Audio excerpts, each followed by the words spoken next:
Bonsoir téléspectateurs, bonsoir distingués invités, parents. Grande est notre joie de vous savoir aussi nombreux, branchés, scottiers, connectés sur votre poste récepteur pour suivre à bien cette édition spéciale du JT religieux couplé de débats. À la présentation, c'est votre humble serviteur et bien-aimé dans le Seigneur, le frère Max Roll, exaucé au canin de la révélation du sacerdoce royal. Tel que vous le constatez, le décor, j'ai présence nommé des éminents hommes de Dieu qui, pour de moi, ne sont plus à présenter. À l'occurrence, j'ai le révérend pasteur Angué Roger de la Sainte Doctrine et l'autre hospice, l'acte qui est à mentionner ici, c'est présenter ces hommes de Dieu, dont nous avons le révérend pasteur Raoli Ekembe, oui, de Mission Tabernacle. C'est bien ça? Shalom Tabernacle. Shalom Tabernacle. Voici le décor étant planté, astuces et détails. Prélude au corps de cette édition de ce soir, dont le thème est à discourir, à débattre et à parcourir, dont le thème, je réitère, pour plus de gouverne et d'attention pour tous, nous allons parler en long et large sur l'arnaque des pasteurs. Je réitère, l'arnaque des pasteurs. Est-ce la dîme ou la libéralité?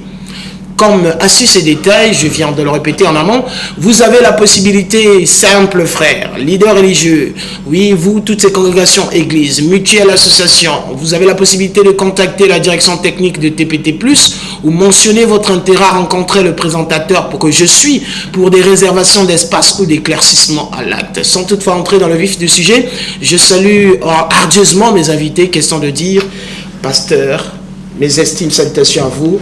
Bonsoir. Quel est votre mot d'ouverture en rapport avec ce grand thème? Bon, j'ai bien le Seigneur parce qu'il veut que nous puissions édifier l'Église. Voici pourquoi nous sommes là et je suis dans la joie pour ce thème. Ça va nous édifier tous. Personne ne vient ici pour dire que je vais enseigner, mais c'est Dieu qui va nous enseigner au travers de sa parole. Voici pourquoi je suis vraiment ravi, je suis dans la joie. C'est Dieu qui va nous enseigner au travers de sa parole. Ce sont des pensées pieuses qui ne sortent pas de moi. Ça sort de la bouche autorisée. L'homme à la simplicité charismatique, un leader religieux parmi tant que je connais et que je côtoie bien, a mentionné dire sa pensée à la lumière des Saintes Écritures. Et pasteur Ekembe Raoli de Shalom Tabernacle, quel est votre mot d'ouverture? Des salutations si possible. Vous avez la parole. Bon, ce que je peux dire, c'est que grande est notre joie de se tenir ici sur votre plateau pour échanger autour de ces questions épineuses, ce qui concerne l'arnaque de pasteur et beaucoup d'autres sujets qui font la une des médias de gauche à droite, la question de la dîme, la libéralité, la gestion financière et autres questions qui a trait avec les problèmes de l'Église et les problèmes financiers de l'Église. Donc nous sommes là pour échanger autour de ça. C'est un réel plaisir pour moi de recevoir ces hommes qui sortent de l'ordinaire pour briser, oui, ce tabou qui se font dans ces milieux religieux, la gestion financière. Nous allons maintenant entrer dans le vif de notre sujet. Question à le dire, pasteur Angué Roger, à vous d'introduire, de développer, sous base de quoi j'aurai des questions à vous poser. Oui, en 2-4 mots, j'aimerais d'abord poser cette question avant que nous entrons dans le vif du sujet. Selon vous, qui est le véritable sauveur de l'humanité? Est-ce Mahomet, Guy-Émile, Simon Kimbangu, Branham, Lassie Zéphirin ou bien d'autres? La liste peut s'élargir. Bon, pour moi, celui qui est le véritable sauveur, c'est Jésus-Christ de Nazareth. C'est lui, selon Jean chapitre 3, le verset 16, la Bible déclare que Dieu a tant aimé le monde. Il envoya son Fils unique, afin que quiconque croit en lui ne périsse point, mais qu'il ait la vie éternelle. Son Fils unique n'est qu'égal à la parole, et nous connaissons bien que la parole faite chair, c'est Jésus-Christ de Nazareth. C'est lui qui est le sauveur du monde. Et qui mérite d'être adoré? C'est lui qui mérite d'être adoré ou vénéré. C'est lui le seul. C'est lui qui mérite d'être adoré et vénéré. Homme de Dieu, je me retourne vers vous. C'est la même question que je vais vous poser aussi. Qui est le véritable sauveur de l'humanité et qui mérite d'être adoré? Bon, comme cela a été dit, je me dis que le pasteur ou le journaliste attendent à ce que je donne une réponse contradictoire. Parce que, étant pasteur des tabernacles, très souvent les gens pensent que dans les tabernacles, celui qui est adoré, c'est sûrement William Branham. Mais pour essayer d'enlever un peu le voile de la confusion qui règne parmi les gens, dans notre milieu religieux, dans notre tabernacle, moi particulièrement et d'autres, nous croyons que le sauveur de l'humanité, c'est le Seigneur Jésus-Christ. Contrairement aux musulmans, contrairement aux branhamistes qui adorent Branham comme leur sauveur. Alléluia. Mais moi je crois que le sauveur de l'humanité, c'est le Seigneur Jésus. Alléluia. Pour essayer d'appuyer ce que le pasteur a dit, Jean chapitre 3, moi je vais montrer ici, en prenant 1 Jean chapitre 2, Amen. le verset 1 à 2, il est dit ceci: mes petits enfants, je vous ai écrit ces choses afin que vous ne péchiez point. Et si quelqu'un a péché, nous avons un avocat auprès du Père, Jésus-Christ le juste. Verset 2, il est lui-même une victime expiatoire pour nos péchés, non seulement pour les nôtres, mais aussi pour ceux du monde entier. Vous voyez que l'apôtre Pierre, qui est l'un des apôtres aimés du Seigneur, et l'un des grands apôtres de l'Église, essaie de montrer que Jésus-Christ est mort pour expier nos péchés, non seulement les leurs, c'est-à-dire de Pierre, Jean, Jacques, qui étaient les Juifs, mais également pour le reste du monde. Parce que pour les Hébreux, alors il y avait les Goïnes, c'est-à-dire les peuples qui n'appartenaient pas à Israël, et ils étaient des peuples à part. Ils n'avaient pas droit aux alliances, ils n'avaient pas part à la communion avec le Seigneur. Mais au travers de Jésus-Christ, qui mourut ce jour au calvaire, alors son sang versé paya le prix, afin que même les peuples de loin, qui n'étaient pas ceux d'Israël, puissent bénéficier du salut. Jésus-Christ est le sauveur du monde. Jésus-Christ est le sauveur du monde. Et simple question de curiosité, je fréquente ces milieux dits tabernacles et je rencontre plusieurs hommes de Dieu à caractère ecclésiastique, mais le plus souvent, je suis stupéfait, étonné que vous disiez sous face caméra que vous, exceptionnellement, pour ne pas dire parmi tant, vous reconnaissez comme Jésus-Christ comme Seigneur et Sauveur, mais quelle est cette démarche que nous voyons dans les milieux tabernacles, les trois photos mises dans vos temples derrière le prêchoir? Il y a l'effigie de Christ, il y a l'effigie de Branham et il y a l'effigie, je ne sais pas comment vous appelez ça. Bon, pour répondre à cette question, comme je l'ai dit en amont, que Jésus-Christ est le sauveur du monde. Voyez-vous que même Branham lui-même a été baptisé au nom de Jésus-Christ, prêché au nom de Jésus-Christ. Et je veux vous étonner en vous lisant quelques déclarations de frère Branham. Je ne sais pas si je peux le faire. Regardez par exemple ici dans un de ses enseignements à Kadesh Barnea, qu'il a prêché le 27 5e mois 56 au paragraphe 59. Il dit ceci. Il dit on pensait autrefois que les hautes sociétés souveraines sauveraient le monde. Et on a fini par découvrir les pires des criminels que nous avons provenant de ces soi-disant hautes sociétés. Il dit l'instruction et les hautes sociétés ne sauveront pas le monde. Il n'y a qu'un seul sauveur pour le monde. Et c'est le sang de Jésus-Christ qui a été gratuitement versé au calvaire pour le pardon de chaque péché que l'homme ait jamais commis. Il a été blessé pour nos péchés, brisé pour nos iniquités. Châtiment qui nous donne la paix est tombé sur lui et c'est par ses maîtres que nous sommes guéris. Vous voyez que par cette déclaration, William Branham montre que celui qui sauva le monde, c'est Jésus-Christ par son sang. Vous voyez, je ne m'arrêterai pas là, je vous lirai. Oui, mais avant que vous lisiez, certainement, cette question ne va pas dans ce qui a trait à l'homme de Dieu, comme vous êtes membre et pasteur de tabernacle. La question qui suivra, quelle est la leçon que vous pouvez donner à tous ces leaders religieux qui mettent en haut et place de la chair une personnalité quelconque? Au lieu de prêcher Jésus, c'est maintenant les brochures, loin de la Bible, et on élève une personne en lieu et place de la divinité. Mais quelle est la leçon que vous pouvez donner à ces hommes de Dieu? Bon, je pense que pour ne pas rentrer peut-être dans une amalgame, c'est qu'en reprécisant que Jésus-Christ est le Goël, le Rédempteur, le Sauveur du monde, je ne nie pas par là que Jésus-Christ n'a pas envoyé un prophète appelé William Branham. Non. Et le fait que la photo de William Branham ou les photos sont placées sur nos tabernacles ne veut pas dire que ces photos William Branham a pris la place du Seigneur Jésus-Christ. Non, quand je dis au haut de la chair, c'est dans le sens que, je prends l'exemple, loin d'un procès contre qui que ce soit, mais le fou de Branham croit fermement que Branham est Dieu. Ben, il a mis au haut de la chair une divinité quelconque qu'on ne passe. Mais cher ami, je pense que même Pierre et Paul et Barnabas, lorsqu'ils sont allés prêcher, la Bible dit qu'ayant accompli un grand miracle, parce qu'un serpent n'avait pas pu tuer Paul, les Athéniens ont dit que Paul était la divinité. Ils ont dit que Barnabas aussi était la divinité. Et ils ont cherché à les adorer.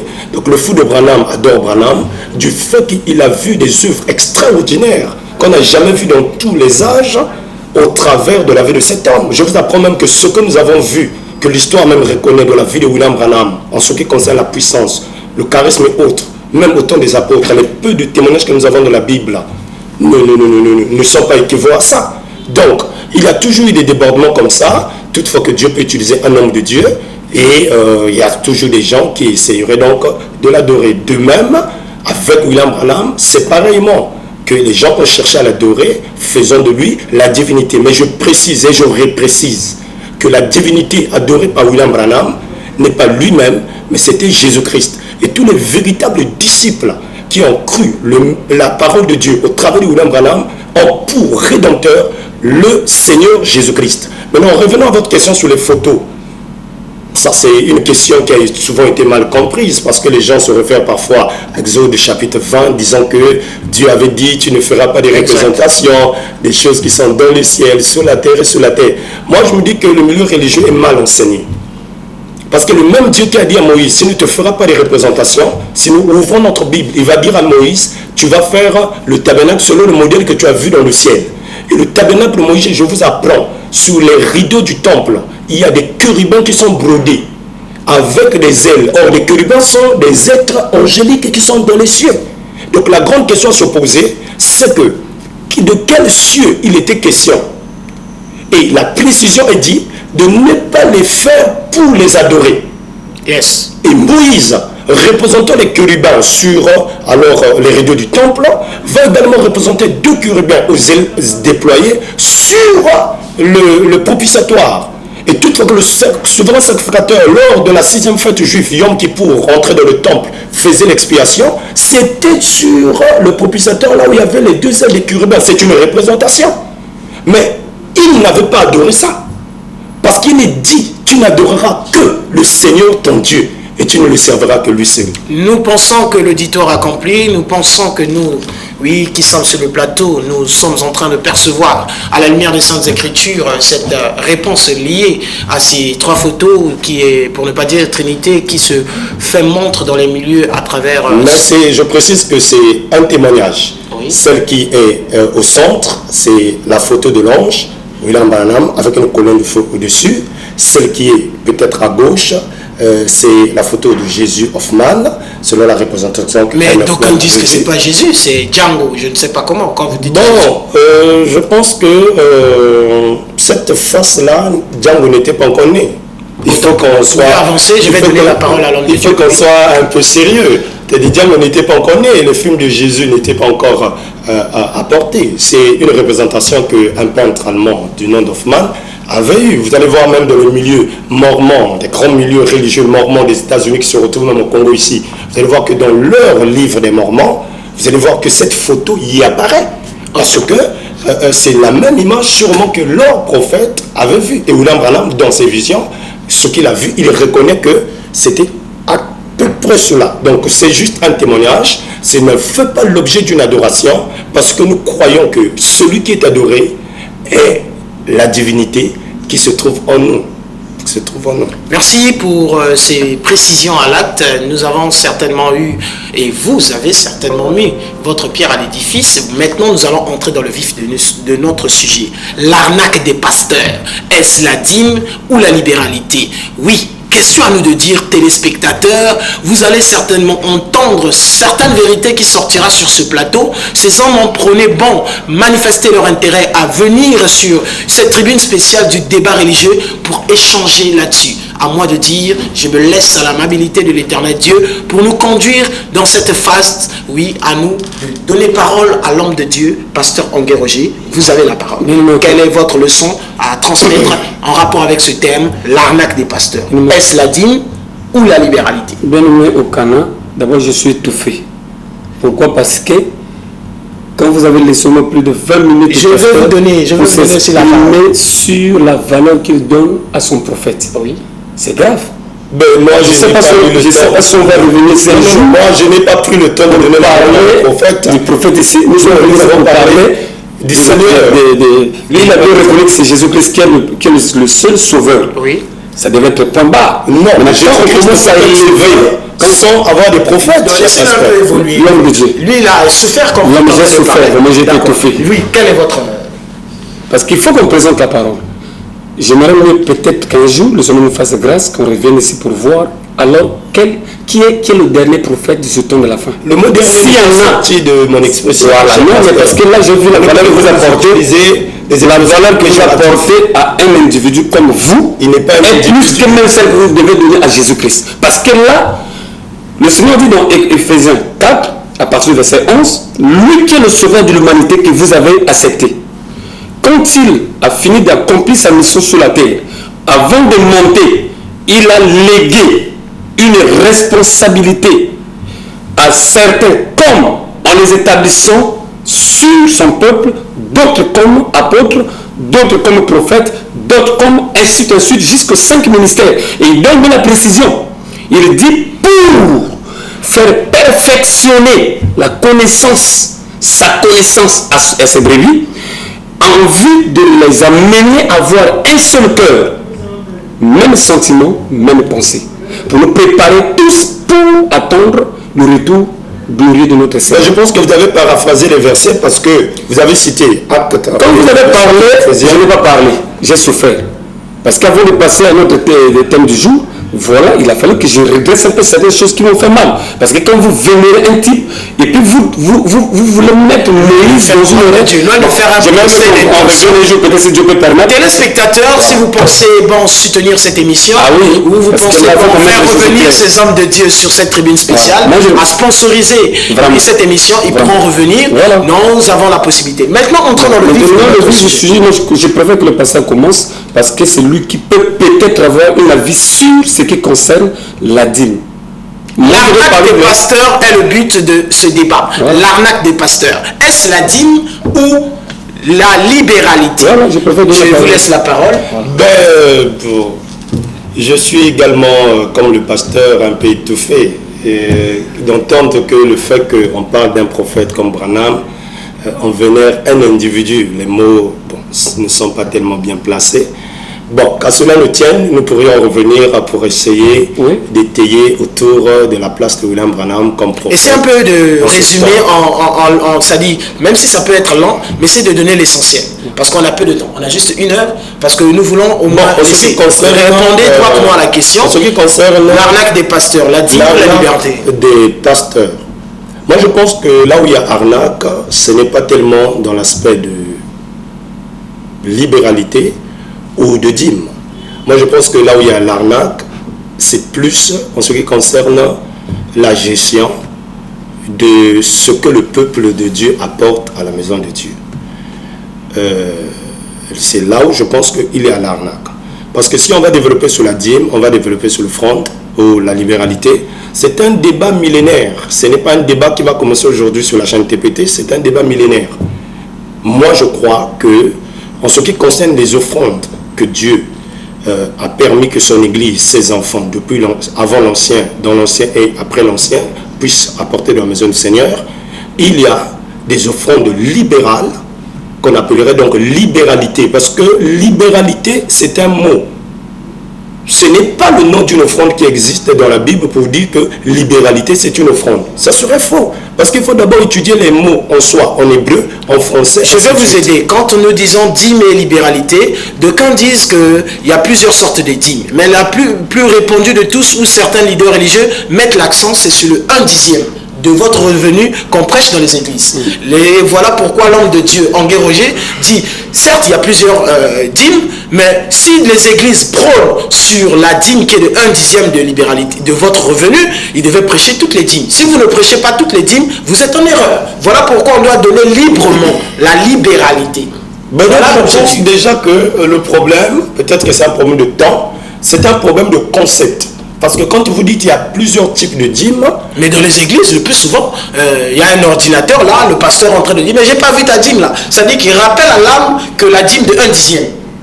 Mais déjà le mot dîme lui-même, de l'hébreu, alors Maassar, veut dire le 1 sur 10. Donc vous ne pouvez pas venir me dire qu'il y a plusieurs types de dîmes. Parce que ça n'existe pas. Dîme veut dire en hébreu Maaser, qui veut dire 1 sur 10. Donc toutefois que vous avez le coefficient 1 sur 10, on dira donc c'est une dîme. D'où les Grecs dira alors décale, qui veut dire décale, vient de décalogue, et décale vient de 10. Donc quand on dit 1 sur 10, c'est ça la dîme. Je ne sais pas, pasteur. Je donne la parole à moi, je voulais que nous soyons clairs. Si je suis venu ici, c'est pour défendre les libéralités. Pour moi, je me dis, le régime que nous sommes aujourd'hui en train de servir, ce régime ne concorde plus avec la dîme. Pour être clair, pour moi, je me dis, nous sommes dans le régime de la libéralité. Alors, je me suis dit de donner la parole d'abord au pasteur parce que je me suis dit, lui devait nous développer, puisqu'il peut être un adepte de la dîme, il devait nous expliquer comment, dans son église, on donne les dîmes. Selon son entendement, selon sa compréhension, quand il lit le passage qui le soutient dans les dîmes, je ne sais pas la manière qu'il devait nous aider. Bon, maintenant, je me suis rendu compte que nous sommes en train de nous faire distraire. Je voulais que nous puissions faire la lecture de Malachie 3 pour que nous puissions aller ayant la courtoisie du débat, pas d'injure. Non, il n'y a pas d'injure, moi je ne peux pas. Ok. Bon, excusez-moi parce que si j'ai mal placé le parole. Non, mais c'est totalement normal. Parce que déjà le concept libéralité et dîme est mal compris. Voilà. Bon, maintenant, il faut faire comprendre. Je laisse la parole à la radio. Je voulais que nous puissions aller direct pour éviter. Sinon, on va interpréter les paroles d'hébreu en français alors que c'est déjà interprété. Selon Malachie 3, si je fais la lecture, je ne sais pas si nous pouvons commencer à partir du verset 10, on nous dit: apportez à la maison du trésor toutes les dîmes, afin qu'il y ait de la nourriture dans ma maison, dit le Seigneur. Mettez-moi de la sorte à l'épreuve, dit le Seigneur des armées. Et vous verrez si je n'ouvre pas pour vous les écluses des cieux. Alors, il dit que nous apportons toutes les dîmes. Alors, toutes les dîmes là, il y a des références qu'on va nous envoyer dans la pratique de l'ancien régime. Si je peux aller rapidement, dans Deutéronome chapitre 14, à partir du verset 22, là-bas on nous détaille un peu comment les gens pratiquaient les 5 dîmes.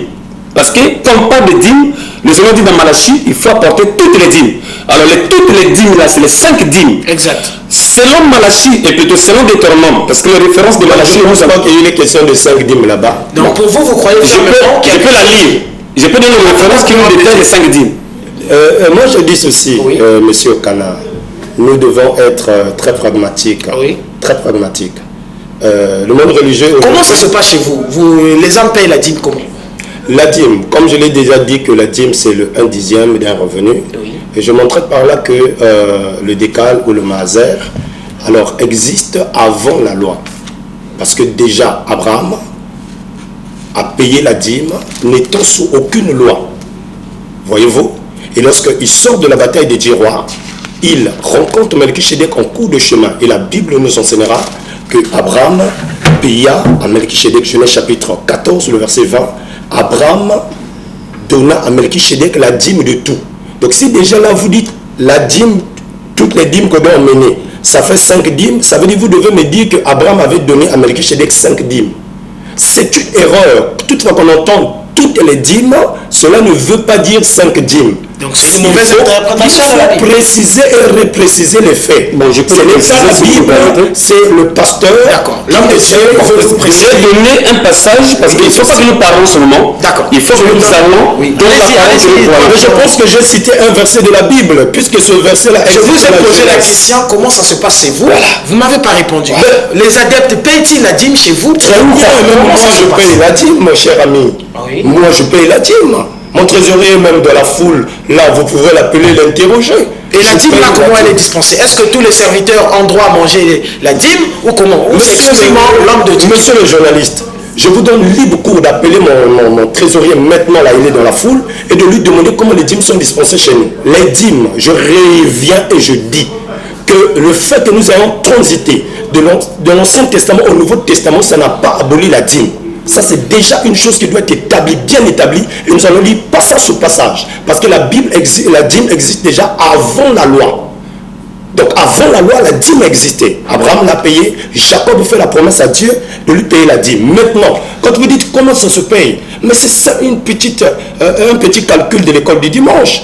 Ça veut dire que le revenu d'un enfant de Dieu, comme Abraham qui sortait de la guerre, le butin qu'il avait, il paya le 1/10 de tout ce revenu-là. Il le donna à Melchisedec qui était au prince, qui était roi et prêtre. Voyez-vous? Et donc, la dîme est payée par le 1/10 d'un revenu. Ça, nous le connaissons. Maintenant, comment ça se paye chez nous? Oui. Ça se paye en ce que, toutefois, qu'un adepte, le pasteur ou n'importe quel chrétien peut faire une activité, il a un revenu, il subdivise le 1/10 de ce revenu qu'il emmènera librement. Je répète, librement, d'où libéralement. On dirait aussi en français, c'est libéral. Il apportera libéral. Il n'a pas de police derrière lui pour aller vérifier chez lui, pour l'appeler au téléphone, pour avoir un ordinateur devant lui. Non. Il apportera libéralement au temple et qu'il donnera dans le panier d'offrande. Et je précise que c'est souvent le milieu religieux, même pas dans le panier de l'offrande. L'offrande est mise à part, c'est là où je dis, c'est là où je dis que, à mon sens, que l'arnaque ne serait pas du fait de payer la dîme, mais l'arnaque revient à la manière dont cela est géré dans la maison du Seigneur. Bon, pour ne pas monopoliser la parole, je respecte tellement le pasteur. Homme de Dieu, pasteur Henri Roger, vous avez le pasteur soutient la dîme. Pour lui, il se dit que la libéralité, c'est vrai que l'homme peut donner libéralement, mais pour lui, il ne cautionne pas le fait qu'il y a 5 dîmes. Il n'y a qu'une seule dîme, le 1/10. Là, je me sens étouffé parce que quand on parle, on ne devait pas beaucoup parler, on devait libérer la parole. C'est-à-dire qu'on devait donner... je vous pose des questions, vous rentrez dans l'histoire. Oui, mais c'est ça le problème. Moi, j'aimerais, monsieur le pasteur soutient la dîme. C'est sur quelle base? Il a parlé de la dîme d'Abraham. Abraham a vécu combien des années? Le pasteur est plus intellectuel que moi. Non, c'est pas... Il peut dire... Non, je me pose des questions. Oui. Abraham a vécu... Si Abraham a vécu, par exemple, dès son temps, Abraham a payé les dîmes comme une fois. Une seule fois. C'est significatif. C'est le témoignage. Voilà, j'arrive, mais c'est moi maintenant, quand je prends la parole... Le Bémokana. Quand je prends la parole, je ne comprends pas. Je me sens étouffé. D'accord. Vous avez la vérité petite. Hein? Voilà. Donc, quand Abraham a payé la dîme, Abraham n'a pas payé la dîme. Abraham a donné la dîme une seule fois dans toute sa vie. Personne n'est permis de le contraire. Alors, Jacob a promis, il n'a pas donné. C'est pour dire quoi? La dîme d'Abraham était significative. Je ne sais pas si on a le temps que vous pouvez puissiez expliquer cela. Maintenant, on arrive sur le contexte où un peuple a reçu la promesse d'être sorti de l'esclavage pour avoir sa patrie. Et il devait avoir un ministère des affaires sociales. Alors, le Seigneur vient faire le choix par rapport à la dîme d'Abraham. Parce que quand Abraham a payé la dîme, c'était pour permettre à un tribu parmi les 12 qui étaient nés, qui devaient être nés de son fils Isaac, pour que l'un soit consacré à son service. C'est pourquoi c'était Judas, oui, si je ne me trompe pas, c'est Lévite qui a bénéficié de la dîme d'Abraham pour devenir serviteur de Dieu. Et les 11 d'autres tribus devaient travailler pour nourrir, pour soutenir leurs frères qui étaient dans le sacerdoce pour leur péché. C'était la seule famille qui était légitimée pour le service de Dieu. Voilà la raison pour laquelle, parmi les 12 enfants de Jacob, Abraham avait payé la dîme pour un enfant, parce que c'était seulement une seule fois. Et quand cet enfant est né, ça sera en plein plateau, nous ne pouvons pas donner... On ne peut pas tout démarrer, voilà. Je vais dans les droit. C'est pourquoi Lévite ne devait pas payer, lui devait recevoir de ses frères. Mais Lévite a été remplacé par Jésus-Christ. Parce que quand vous lisez dans la thématique de tous ceux qui devaient recevoir la dîme, ce sont les gens qui devaient porter les péchés de leurs frères. Jésus-Christ arrive, il va payer la dîme à la croix de Golgotha. Il était là-bas seul, il a payé la dîme. Et il nous a, selon Apocalypse, le chapitre 1, le verset 6, il dit, il a fait de nous un royaume de sacrificateurs. Abraham a payé la dîme pour faire de Lévite une famille de sacrificateurs. Jésus-Christ vient inverser encore les choses. Il a payé la dîme pour nous permettre de rentrer tous dans toutes les familles de la terre et de servir. La dîme est prohibée. La dîme, nous ne sommes plus dans le régime de la dîme. Parce que dans les dîmes, je vais expliquer les 5. Les 5, ça veut dire qu'une année, quand tu travailles, pendant une année, tu vas mettre dans ton magasin, tu vas économiser tes richesses.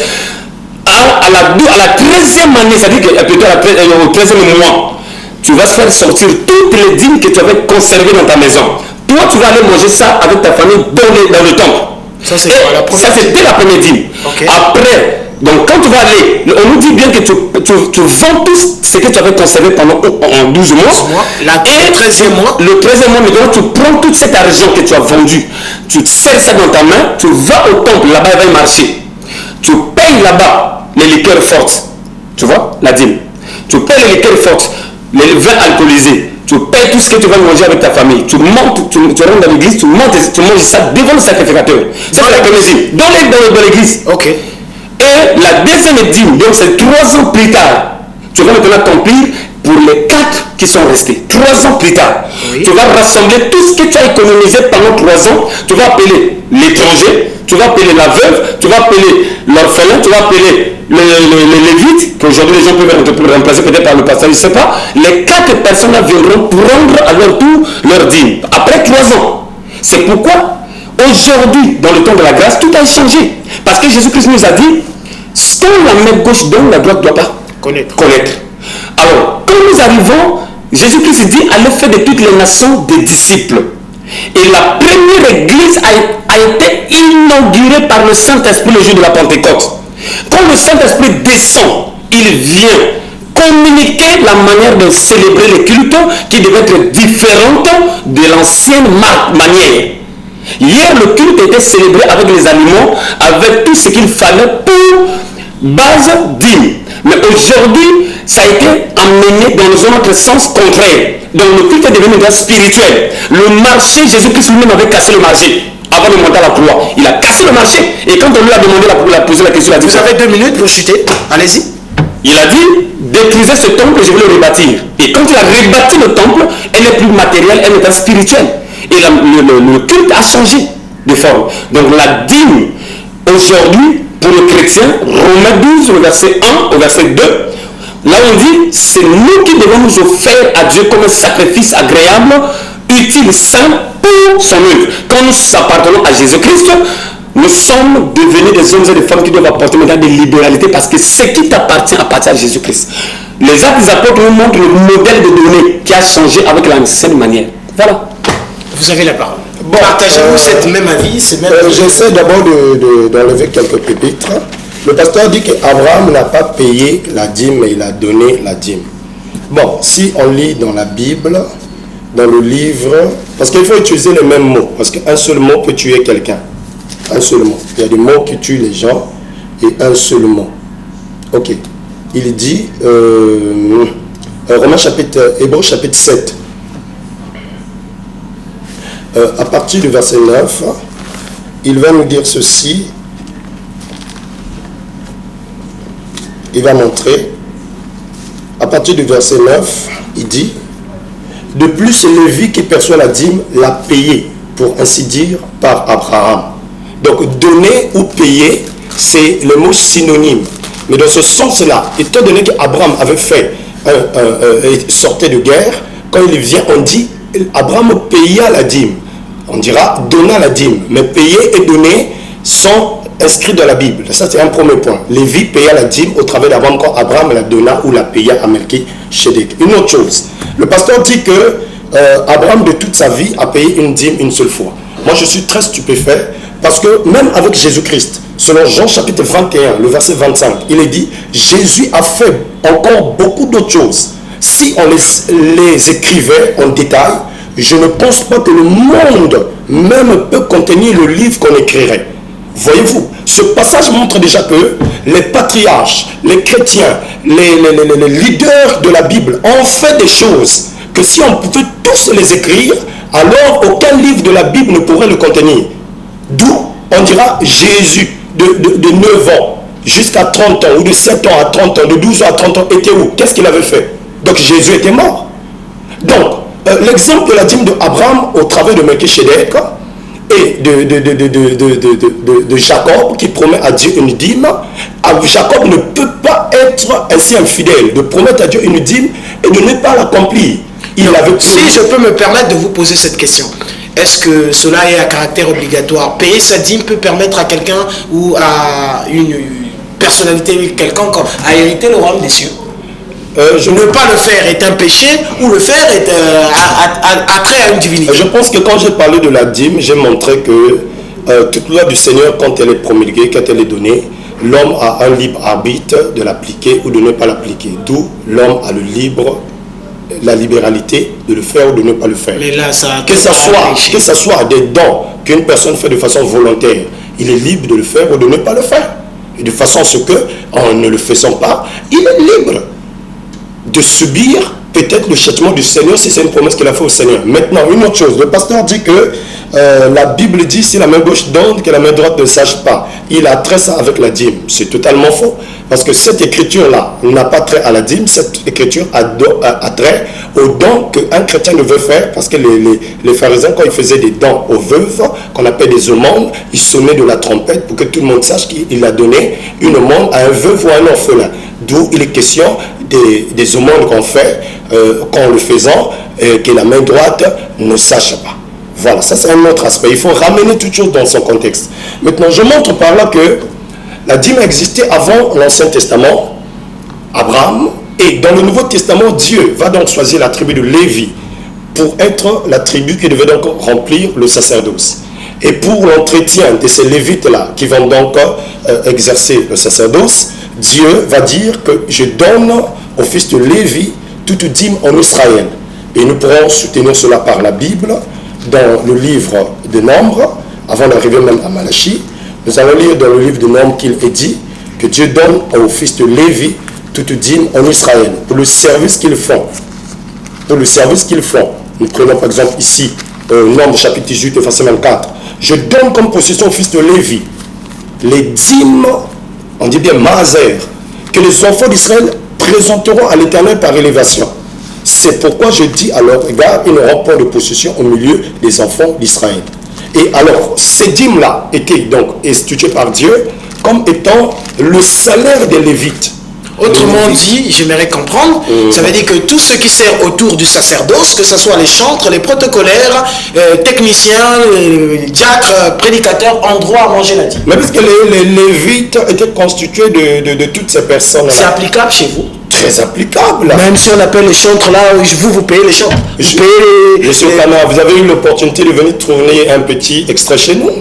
Vous êtes journaliste, il est de votre devoir de poser des questions. Il y a quand même des témoins, il y a quand même des preuves ici. Vous payez les chantres. D'abord, quand le pasteur dit que on a changé la manière de célébrer le culte et ainsi de suite. Mais posez-vous la question, pourquoi chez le pasteur il y a des chantres? Y a-t-il une écriture qu'il peut nous présenter maintenant par le débat où Jésus-Christ a établi des chantres, où Paul a établi des chantres? Posez-lui la question. Deuxième question que je le poserai, et à tous les spectateurs, puisque nous avons changé de sacerdoce, pourquoi les chantres existent-ils dans les églises qui ne croient pas à la dîme, alors qu'il n'y a pas une mention de chantres dans le Nouveau Testament? Deuxièmement, pourquoi dans les églises y a-t-il une chaire, un prêchoir, alors auquel les apôtres en ont mentionné un prêchoir dans le Nouveau Testament? Je pourrais même aller loin. Pourquoi dans ces églises-là, il y a des protocoles? Et de sur quoi? Les protocoles femmes. On doit soutenir cela avec la Bible. D'accord. Autant pour nous, berger et, comment on appelle, le pasteur Angué Roger, nous avons quand même là des témoignages marquants. Bon. Je ne sais pas s'il y a plusieurs églises qui font comme le pasteur Ekembe Raouli. La dîme est perçue de tout le monde, même aux plus petits. Il ne faut pas que nous soyons distraits. L'homme de Dieu, nous ne devons pas être distraits. Nous avons un thème, nous devons aller dans ce thème avec les passages bibliques. Quand je parle d'Abraham, j'ai lu un passage. Quand on a parlé de la dîme, au temps de Moïse, on a lu des passages, j'ai donné des passages. Moi, je me remets des passages. Quand je parle de l'alliance qui était changée par une autre, ce n'est pas moi qui invente. Nous avons Hébreux chapitre 8 qui le dit à partir du verset 7. Si, en effet, si la première alliance avait été sans défaut, il n'aurait pas été question de la remplacer par une seconde. Vous voyez, ça c'est pas moi qui dis, ça c'est la parole qui le dit. Donc il faut que nous restons dans la parole, nous allons toucher les points qui ne sont pas utiles ici. Non, mais voilà, mais après on veut parler sur la gestion. Si vous voulez, les points sont utiles et on peut faire l'arnaque des pasteurs. Je peux dire de mon canal. Dans mon ministère, je peux avoir 20 ans de ministère. Je n'ai jamais bouffé l'argent de l'église. ni ma maison, ni ma voiture, ni mes habits, c'est pas l'argent de l'église qui paye ça. À féliciter. Voilà. Donc c'est pour dire que je peux aller au-delà de ce qu'il lui dit. Donc ça c'est une distraction. Bon, donc quand on parle de la libéralité, si on adhère à la libéralité, la libéralité c'est quoi? Lui, je vais nous défendre la dîme. Pourquoi il impose la dîme dans son régime? Moi je l'explique. C'est pas la Bible. La Bible a dit, nous sommes, on était à la Constitution en 1992. Oui. Est-ce que ça conduit aujourd'hui? Est-ce que les lois de la Constitution 92 ça conduit aujourd'hui? Mais pourquoi pas on ne peut pas respecter la Bible? Mais il y a des lois qui voilà. Quelles sont les lois qui sont abrogées? Quelles sont les lois qui sont abrogées? Moi je vois ce qu'il faut que vous avez toujours l'accès à lui de me contredire. Souffrez un peu. Homme de Dieu, vous avez la parole. Souffrez un peu. Donc, il faut que nous soyons à la hauteur du débat pour aider les autres. Moi, si je me sens plié par la parole de Dieu, je me rabaisse. Je vais demander parole à l'église. Il y a des choses, moi j'ai donné les dîmes. Il n'y a pas une personne qui peut dire que moi j'ai donné les dîmes plus que même tout le monde. Vous voyez? Mais quand le Seigneur m'a convaincu selon sa parole, il m'a montré que nous sommes dans le temps de la grâce. Nous ne sommes plus au temps de Moïse. Donc ça veut dire qu'il y a deux régimes. Comme Hébreux 7, 8, 9, 10 nous parle de l'ancien culte et le nouveau culte, il faut que nous adhérions à ces choses. Moi je sais que mon bien-aimé, il adhère à une vision qui a été déjà tracée, il a des difficultés pour le casser aujourd'hui. Vous voyez, c'est là où il a une faiblesse. Je ne pense pas. Mais moi j'adhère une vision de Christ. Quand je parle de Christ, ça veut dire que Christ, ce qu'il a dit à ses apôtres, c'est ce que moi je dois faire. Mais par contre, mon frère, peut-être, ce qu'il a adhéré de son prophète, comme si son prophète avait adhéré à la dîme, lui ne peut pas quitter la dîme. Ça serait un scandale, papa. Ça serait un scandale. Il sera obligé de prendre la dîme, mais sans avoir des bases qui lui permettraient d'avoir les racines. C'est là où il sera obligé de survoler. Il est question d'expliquer pourquoi on doit prendre la dîme dans le temps de la grâce. Mais personne ne peut venir nous expliquer avec sa clarté. Ça va seulement nous embrouiller. Moïse, on parle même de... Il faut que nous puissions avoir la clarté. Moi, si nous sommes venus, si on a payé l'émission, c'est pour avoir la clarté. Moi, je me suis dit, je devais me rabaisser devant le pasteur parce qu'il va me convaincre, selon la parole de Dieu, qui va me faire lire à payer les dîmes. Mais je suis étouffé. Il faut qu'on nous explique pourquoi l'Église doit payer les dîmes. L'Église n'est pas le peuple d'Israël. Il y a deux. Quelle est la leçon à retenir? Il ne faut pas payer la dîme, mais accepter de faire la libéralité. Et si nous sommes des chrétiens, ça veut dire que nous sommes chrétiens par rapport à la vie d'un sauveur qui est venu nous arracher de la loi. Ça on doit comprendre. Romains 10, le verset, si je ne me trompe pas, le verset 3 nous dit quoi? Christ est la fin de la loi. Je ne sais pas si le pasteur peut accepter ça. Est-ce qu'il ne peut accepter que Jésus-Christ est la fin de la loi? Et s'il accepte ça, mais pourquoi il peut faire traverser à cause des intérêts charnels? La dîme, au moment où la dîme est impossible, même lui-même ne peut pas pratiquer la dîme. Pourquoi ça? Est-ce qu'il peut nous expliquer? Est-ce qu'il y a pas des avantages? Autant pour nous, nous avons compris. Téléspectateurs, libre et à vous. Vous pensez soutenir cette émission? Vous pensez que ces hommes de Dieu reviennent au prochain numéro pour en discuter sur ce thème, l'arnaque des pasteurs. L'arnaque des pasteurs, oui, est-ce la dîme? Est-ce la libéralité? Mais observons ce qui se fait, homme de Dieu. Vous serez libre de répondre, mais observons ce qui se fait. Il y a certains leaders religieux qui font profession, oui, à usage de la dîme, que l'on paye leur maison, que l'on puisse véritablement... J'ai assisté à un reportage lorsque nous passons pour des descentes, j'étais stupéfait de savoir que le pasteur dit en plein culte que ma boîte de laine Nido est finie. Donc, il faut payer déjà. Quelqu'un peut venir donner 11 500. Vraiment, la boîte de l'homme de Dieu est finie. Donc, lui ne boit pas les simples laits, il faut le Nido. Parce qu'il y a tellement de calcium, de vitamines à l'intérieur. Donc, même la boîte de lait, le peuple doit payer. Voici des choses, des bévues. Ces vicissitudes à triomphe, actes et œuvres à ne plus commettre dans les milieux religieux. Mais cette question. Venez-moi au Canada. Les gens maintenant vont embellir leurs images quand ils sauront que vous allez passer. On va faire semblant, ça c'est ce qui va se passer. Mais l'église c'est une vie.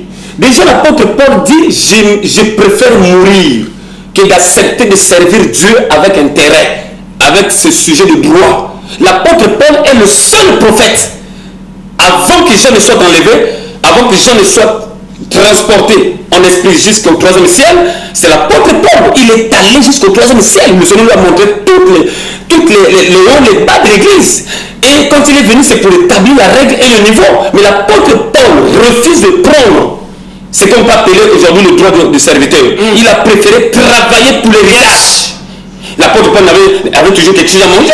L'église nous nourrissait toujours. Il y avait quelque chose pour se vêtir. Mais l'apôtre Paul a refusé ce droit. Il dit que c'est un celui de gloire qui est en train de tuer les autres aujourd'hui. Aujourd'hui, qu'est-ce qui se fait que les pasteurs tuent les autres? Pourquoi on avait la haine aujourd'hui? Pourquoi on ne peut pas prier ensemble? C'est à cause de cette affaire. Donc, en une minute, homme de Dieu, peut-être mes questions n'ont pas pu toucher le leitmotiv à laquelle vous vous attendez que je vous pose comme question. En une minute, quelle est la leçon à retenir par rapport à ce premier numéro, l'arnaque des pasteurs? Bon, moi, ce que je retiens, j'ai béni le Seigneur parce qu'il nous a fait, et il m'a mis en face avec l'autre homme de Dieu, c'est pour que nous puissions aussi apporter la lumière. La lumière, c'est celle que le Seigneur veut pour ce peuple. Si le Seigneur nous a donné à chacun un ministère, un don différent de l'autre, c'est pour apporter une pierre d'édifice, pour que nous ayons un seul corps, une même pensée, même sentiment. Tout ce qui est en train de nous séparer aujourd'hui, ça peut être brisé par la compréhension et par l'humilité. Aujourd'hui, le malheur du Congolais, parce qu'on ne veut pas se laisser enseigner par l'autre.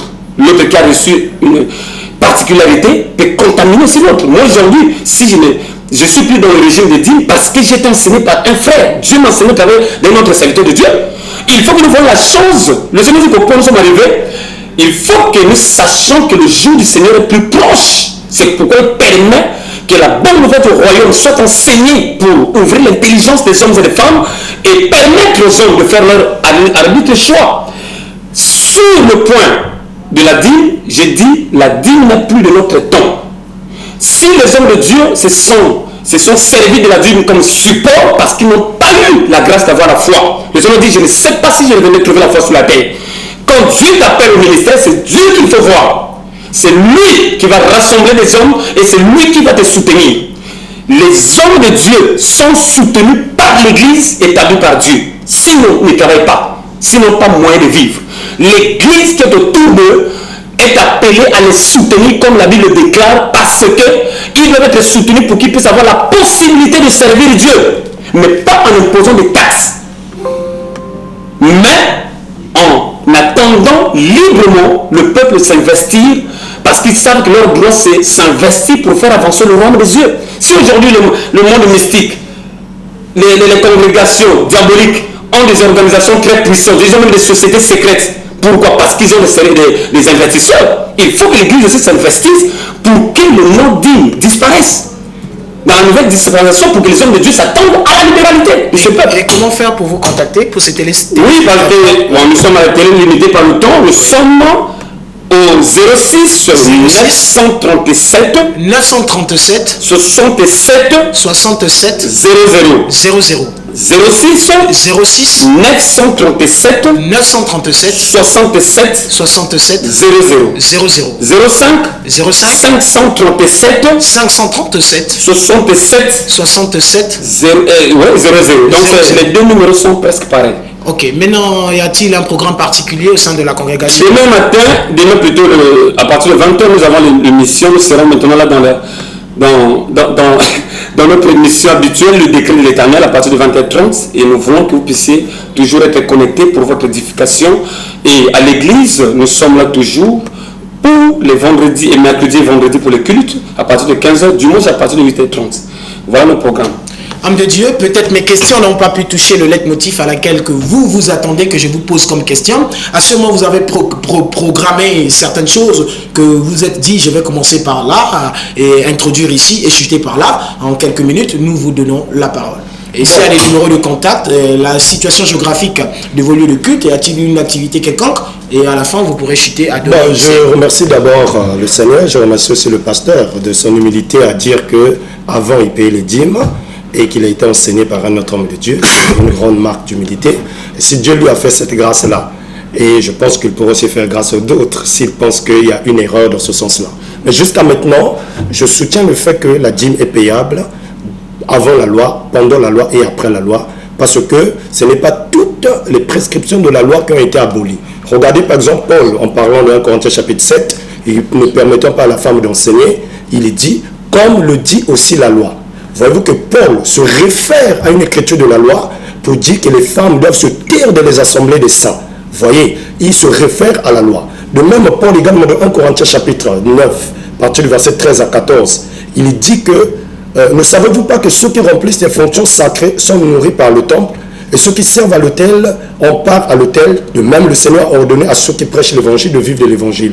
Il va développer plus bas en montrant qu'il est écrit dans la loi: tu ne muselleras pas le bœuf pendant qu'il fout le grain. Paul se réfère encore à certaines écritures de l'ancienne alliance, montrant par là que ce n'est pas toutes les lois de l'ancienne alliance qui ont été abrogées ou annulées, mais que ce n'est que certaines, parmi lesquels les sacrifices des animaux et autres que Jésus-Christ est venu accomplir. Regardez Jésus-Christ, quand il rencontre 10 lépreux, il en guérit les 10, mais 1 sur 10 revient. Le 1 sur 10, c'est le coefficient de la dîme, il revient. J'apprends même aux téléspectateurs que votre cœur, que vous donnez à Dieu, c'est le 1/10 de tous les trous de votre cœur. Voyez-vous, en mon sens, jusqu'à maintenant, la pratique de la dîme a sa place. Maintenant, là où il y a l'arnaque de ma part, je montre que c'est dans la gestion de ces dîmes-là, ou de toutes les autres offrandes que les enfants du Seigneur apportent de la maison du Seigneur. Du vivant de Jésus, les gens apportaient l'offrande au tronc. Jésus était là. Voyez-vous, au tronc, et il mettait. Jésus était là. C'est une forme d'offrande qui n'a jamais quitté l'église. Jusqu'à maintenant, c'est pratiqué. Les enfants de Dieu viennent et ils apportent quelque chose de la maison du Seigneur au tronc. Cela était là. Quand Jésus parle de la dîme avec les pharisiens, il ne incrimine pas du fait qu'ils payent la dîme, mais il incrimine l'intention derrière et le fardeau qu'ils avaient mis sur les enfants de Dieu en oubliant autre chose. Donc je crois que la dîme est encore praticable. Maintenant, je montre par là que lorsque la dîme est apportée à la maison du Seigneur, comme étant les dons libéraux des enfants de Dieu ayant fait leur travail, alors le 1/10 de toutes les dîmes est enlevé et mis à part, pour servir donc à l'œuvre missionnaire du souverain sacrificateur qui est Jésus-Christ. Et les 9/10 qui restent, c'est ce que les serviteurs du temple alors partagent entre eux. Parce que Paul a dit que ceux-là qui travaillent à la prédication, on part à un double honneur et que l'ouvrier mérite son salaire. Je dis par là que même le chanteur qui chante là a droit à une rémunération parce qu'il vient là pour servir Dieu. Donc l'arnaque serait le fait qu'il n'y a qu'un seul individu qui bénéficie de tous les avoirs de l'Église. Permettez-moi, 1 Timothée chapitre 17-18, que les anciens qui dirigent bien soient jugés dignes d'un double honneur. Exact. Surtout ceux qui travaillent à la prédication et à l'enseignement. Car l'Écriture dit, tu ne muselleras point le bœuf pendant qu'il fout le grain, et l'ouvrier mérite son salaire. Voyez, il se réfère à une écriture de la loi. Si la loi est annulée, comme on le dit, ça dit en bloc, cette écriture-là, Paul ne devait pas s'y référer. Il se réfère à une ordonnance, une prescription de la loi. Et il montre que surtout ceux qui travaillent à la prédication, ça veut dire que le reste aussi en part à un salaire, mais surtout ceux qui travaillent à la prédication. Je dis qu'il y a arnaque quand un chanteur vient chanter toute la journée. Les gens sont dans les jeûnes, les veilles de prière, les intercessions, toutes ces choses. Et qu'à la fin du mois, il n'y a qu'un pasteur qui en profite des avoirs de l'église. Voilà là où il y a l'arnaque. Si les téléspectateurs veulent que je revienne pour nous revenir, pour que nous développons sur cet aspect précis, je vous montrerai par le passage de la Bible que même des chantres avaient des salaires fixes. Le pasteur a dit que Paul n'avait pas voulu prendre un salaire. Oui, Paul n'avait pas voulu prendre un salaire chez les Corinthiens, parce que les Corinthiens étaient un peuple faible, et il dit qu'il n'avait pas voulu prendre un salaire. Mais il dit aux mêmes Corinthiens, dans 2 Corinthiens 11, verset 8, « J'ai dépouillé d'autres églises en recevant d'elles un salaire pour vous servir. » Il dit qu'il avait dépouillé d'autres églises, donc son salaire revenait d'autres églises, pour qu'il puisse servir l'église de Corinthe, qui était une église faible. Montrons par là que lorsque l'église a... Berger, vous êtes en train de rire, qu'est-ce qui ne va pas? Je parle même de Berger.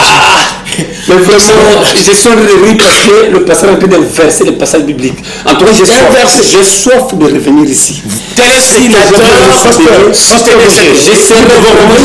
L'homme de Dieu, je vous demande de bien vous préparer. Moi, je veux les éclaircissements pourquoi on doit payer la dîme. Je veux des passages bibliques. Il n'y a pas de problème, pasteur. Vraiment, s'il y a d'autres qui peuvent se préparer, vraiment, la soif n'est pas étanchée. D'accord, nous reviendrons autour de ça. Donc, brièvement, c'est comme ça que j'étais en train de montrer là où il y avait l'arnaque. C'est plus dans la gestion financière des ressources de l'église. Maintenant, Paul a travaillé, il dépouillait d'autres églises pour avoir d'elles un salaire. Je pense qu'une écriture est aussi claire, même le plus grand des aveugles peut lire et puis comprendre.